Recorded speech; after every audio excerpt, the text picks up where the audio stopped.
When I was 11 years old, I lived with my uncle, who was 31 years old.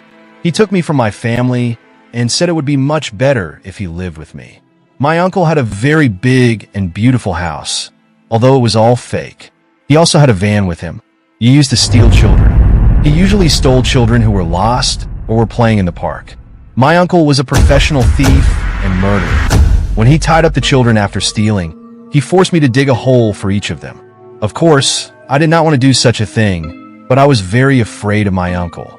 That day, I stayed underground with the children to take care of them. They were begging and crying. I saw that some of those children were my age. In short, I felt sorry for them and opened their hands and told them to run away through the back door. My uncle didn't see them. My uncle was in the kitchen and was sharpening his knife. I came back. I tried to act normal in the kitchen, but he suddenly raised his head and saw the children running away from the window.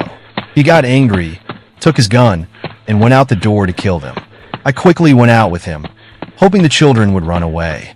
They did, and fortunately, they were able to. One of them even waved, and my uncle told me not to worry. I will surely see a lot of other children tomorrow. I was upset because he thought I was unfortunate. After all, the children ran away. The next morning I woke up and saw that my uncle was not there. Suddenly, I heard the police siren, and then the police entered my room. They found me and asked me about the stolen day. I couldn't lie, and I always felt sorry for the children that my uncle stole. In short, I told them that I was my niece, and they took me for interrogation. I confessed everything about my uncle in tears, and I had to give proof against him. It was a difficult moment for them to believe because I loved my uncle. At first, they didn't believe me, but when I took them to the place where the children were buried, the police dug there and found the bodies of the children. My uncle had gone to my mother's house at that time, and my mother was hugging him, and he wanted to stay a little longer. Of course, the police had already told my mom everything. In short, my uncle came to the house and put his feet in the bathroom so that my mom and dad could take a shower. My uncle was finally arrested, and the police thanked me. He said, "You are a brave boy."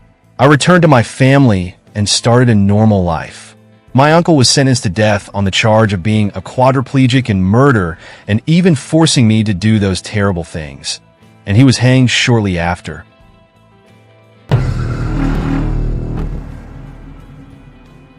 I still can't forget that man, the man I was afraid of as a child. I regret not seeing his face. If I had, I would have definitely reported him to the police. I still remember that terrible day well. If it was yesterday, although it was 20 years ago at that time, my friends and I used to play by the river and in the mountains every day. My grandmother said that faceless people roam around the hills at night, but I thought she was just trying to scare me. And it was just my way of obeying that I didn't pay attention to his warnings.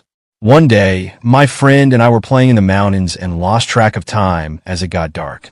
We hurried back to the house, but got lost on the way. Fear and anxiety gripped us as we wandered. I saw a man approach us, which at first relieved me, and I thought we had finally found someone. However, the closer he got, the more scared I got. He asked us what we were doing there, and my heart sank because his mouth didn't move when he spoke. It took me a moment to realize he was wearing a mask, but it wasn't a mask. It looked like a face made of skin sewn together. Suddenly, he picked up a stone and hit my friend on the head.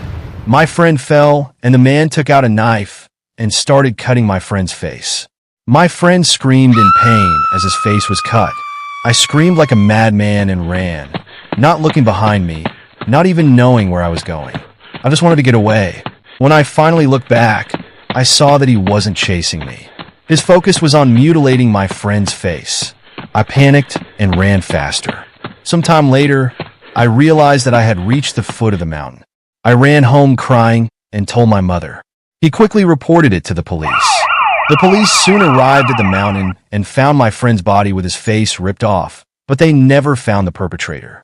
When the police asked me if I saw his face, I said yes, but it wasn't his real face. The police searched extensively, but could not find him. After that incident, for a while in our village, everyone was talking about my friend, but with the passage of time, this topic was forgotten. No one has ever been to those mountains again. Years passed, and I moved to the city, started a normal office job, and buried the memory of that night in my mind.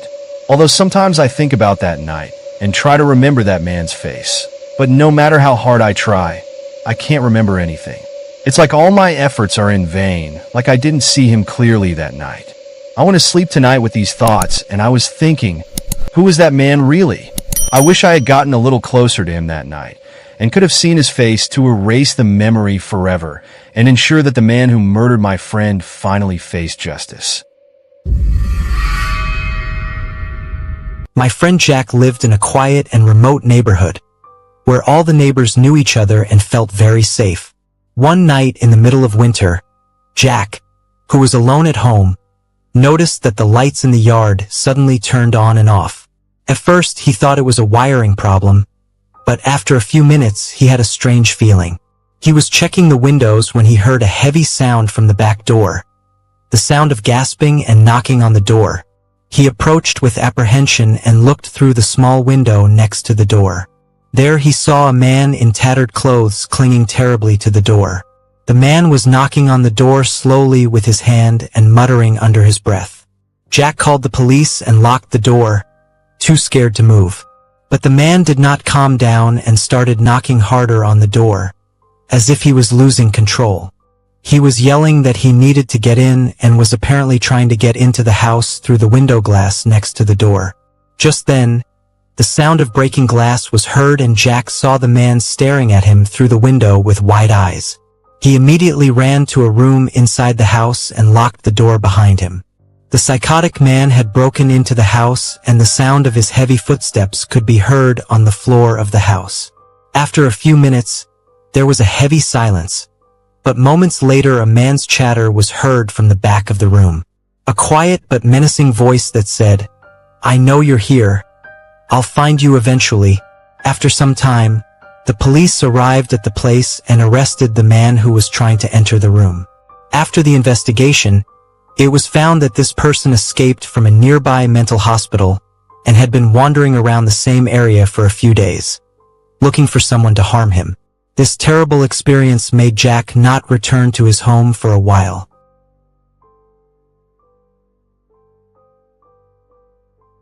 One night, when my friend, Sarah, and I decided to spend the night at her house, neither of us knew that it would turn out to be one of the scariest nights of our lives.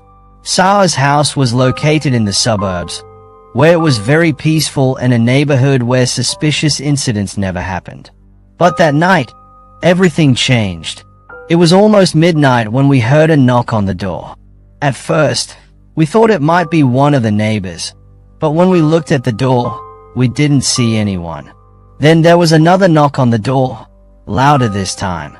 Sarah was a little scared, but since she had always lived in a safe neighborhood, she decided to open the door. When he opened the door, a tall man with terrified eyes and an expressionless face was standing in front of the door. He was wearing dirty and disheveled clothes and his face looked very tired and sick.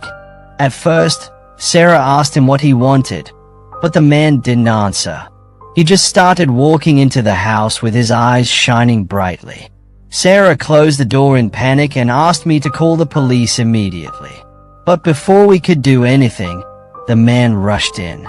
He started screaming and attacked us.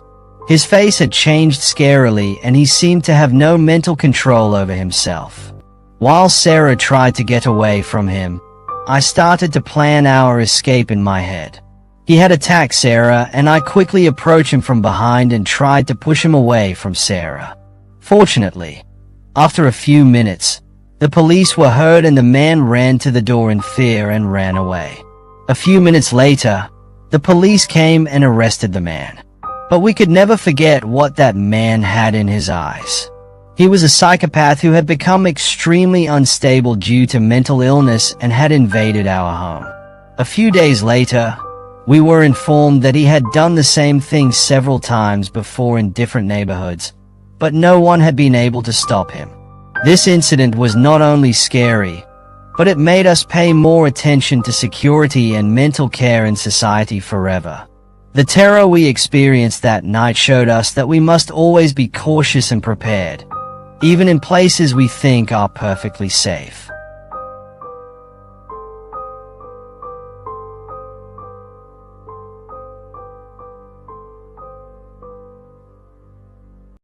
My name is Kylie and it happened when I was 16. I wanted to tell my mom about them, but I knew she would just scold me if I did. I hated going to school, not because I didn't like walking, but because Alger and IG were always waiting for me by the bridge to torment me. They would take my money and threaten me, warning me that if I told anyone they would destroy me. One day, as usual, they took my money and threatened me again. But as I was walking away, I shouted after them, "I don't care. I'll tell our teacher everything." That's when IG kicked me and I passed out. When I woke up, it was dark. I was lying on the floor of the bridge and Alger and IG were nowhere to be seen. I went home but didn't tell my mom. The next morning, I was relieved that it was a day off, and I wouldn't see those two bullies. Someone knocked on the door, and when I opened it, it was Alger and Iggy. They smelled bad. Iggy calmly told me to come with them for some food. I was really hungry, so I went. I thought they were taking me to a restaurant, but instead we went back to the bridge. They stood in front of me, staring at me in this strange, uncomfortable way. To be honest, their smell scared me the most. It was like the stench of rotting corpses, and it made me want to throw up. I went to the edge of the bridge to catch my breath and looked down. That's when I saw them, Alger and Iggy's bodies lying at the bottom of the bridge, their necks twisted from the fall. In that moment, all the memories of the previous day flooded back. The reason Iggy kicked me was because I had pushed them both off the bridge. His foot had hit my chest as he fell, causing my head to hit a rock and knock me unconscious. I turned and looked at Alger and Iggy. They were getting closer and closer. Suddenly, they both snapped their necks again and ran straight for me. The moment they disappeared, their scent was gone, but the stench of their bodies remained under the bridge, and always would.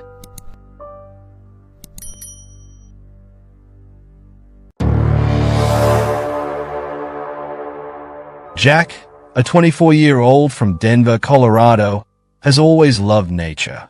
He had been camping with his father since he was a child, enjoying the sound of the wind in the trees.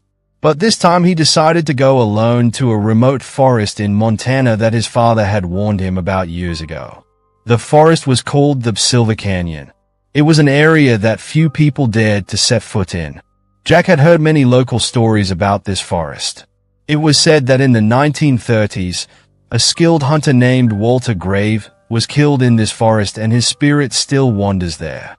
But Jack did not believe in these legends. He wanted to have an adventure and spend a quiet and exciting night in nature. Jack arrived at the forest early in the morning with his heavy backpack. It was a narrow, old dirt road, covered with fallen autumn leaves. The fresh air and the smell of wet soil filled him with energy.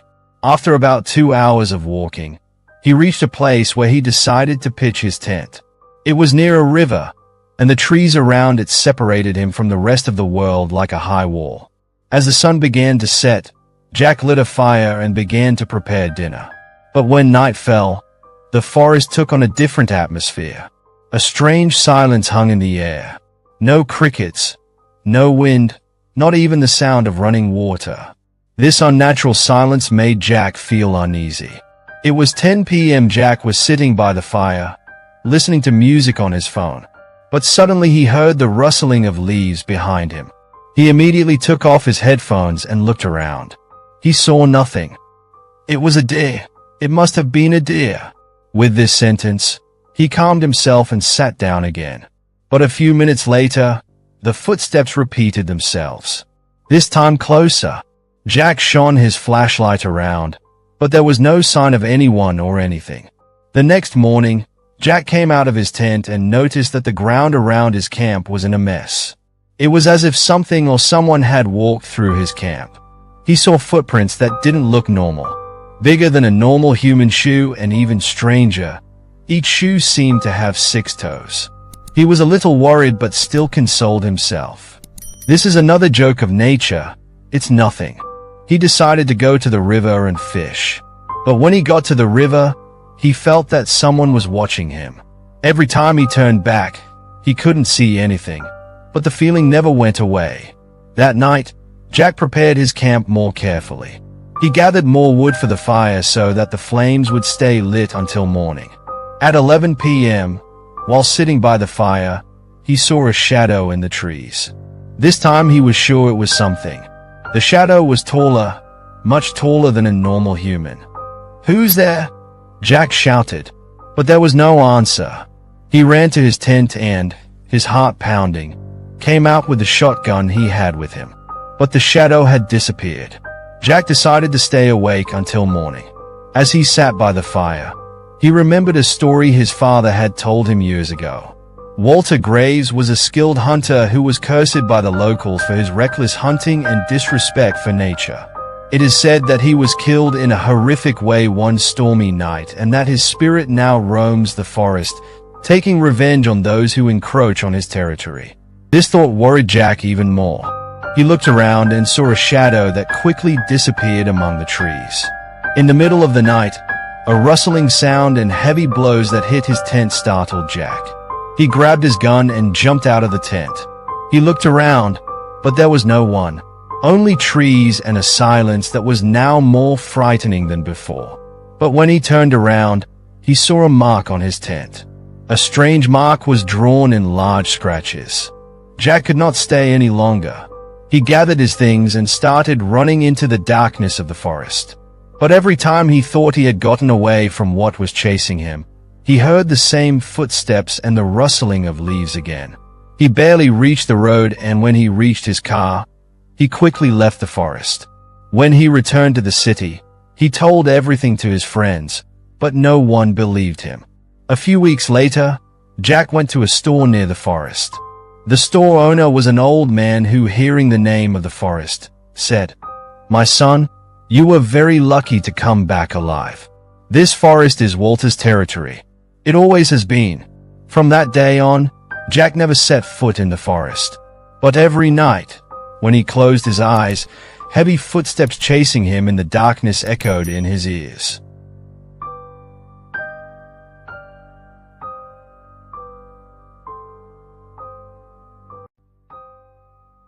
The small town of Crookwood, with its quiet streets and single-family homes, looked more like a picture postcard. It had a population of less than 5,000, and everything went smoothly. People knew each other, and their greatest excitement was at the annual fall festival or the high school football game. But one fall night, something changed, something dark and inexplicable. The first victim was Lisa Carter, a popular elementary school teacher. Lisa had always been an energetic and kind woman, and all the kids in the neighborhood loved her. Lisa's neighbors didn't notice anything until the next morning, when they found her body in her living room. Her body was lying horribly on the floor, as if she was struggling to breathe. But the strangest thing was this: there was no sign of forced entry or a struggle. The door was locked, and everything was in its place. The local police, led by Detective Daniel Hughes, initially thought Lisa's death was natural, perhaps a heart attack or respiratory arrest. But the medical examiner's report showed something completely different. Lisa had died of asphyxiation, but there were no marks of hands or tools on her body. That threw everything into disarray. 2 weeks later, Marcus Beale, a local mechanic, was murdered in his garage. Marcus was a big, strong man who had barely been hurt. But his body was found exactly like Lisa's, a face full of terror, wide-open eyes, and no sign of a struggle or an attacker. This time, however, the police had a strange lead. The moment of the murder was recorded by the CCTV cameras inside the garage. In the video, Marcus was working alone on a car. Suddenly, something invisible pulled him to the ground. He struggled, his hands grabbed the air, and then silence. His body fell motionless to the ground.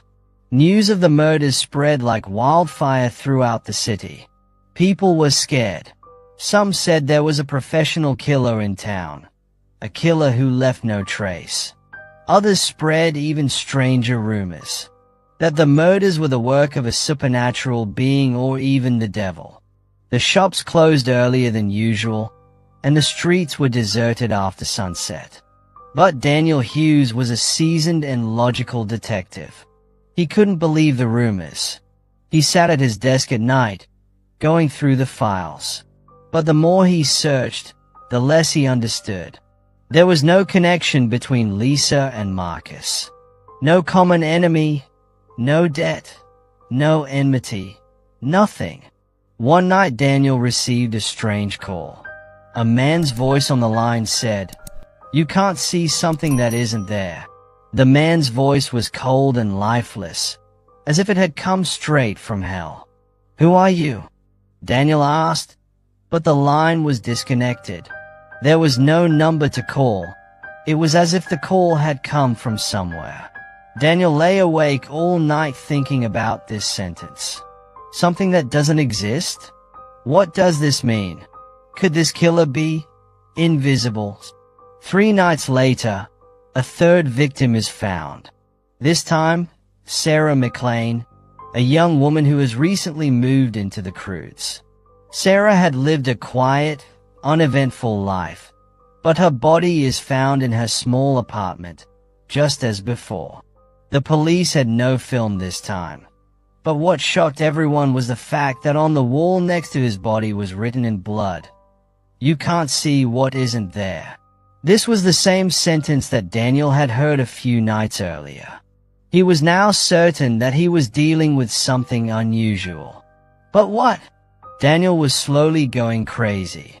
At night, he would lie awake in his house and stare at the wall. Shadows seemed to move. Sometimes he would hear a sound behind him, but when he turned around, there was nothing. He felt like someone or something was watching him. Finally, he decided to stay in the house one night and trap the killer. He left all the lights on and put a gun on the table. Hours passed and nothing happened. But around 3 a.m., he heard footsteps in the room. Daniel picked up his gun and said in a trembling voice, "Who's there?" He didn't get any answer, but he felt something behind him. When he turned around, suddenly the air became heavy. It was as if invisible hands were wrapped around his neck. Daniel struggled. The gun fell from his hand and fell to the ground. The last thing he saw was a shadow moving impossibly against the light. Daniel's body was found the next morning. His face was filled with deep horror, as if he had seen something beyond human comprehension. The police could not find any more clues. One by one, the cases were closed and the city of Croods seemingly returned to normal life. But people still know that the invisible killer is still in the shadows, waiting for the next victim. The lights remain on at night and no one dares to walk the streets alone. Everyone knows that this nightmare will never end.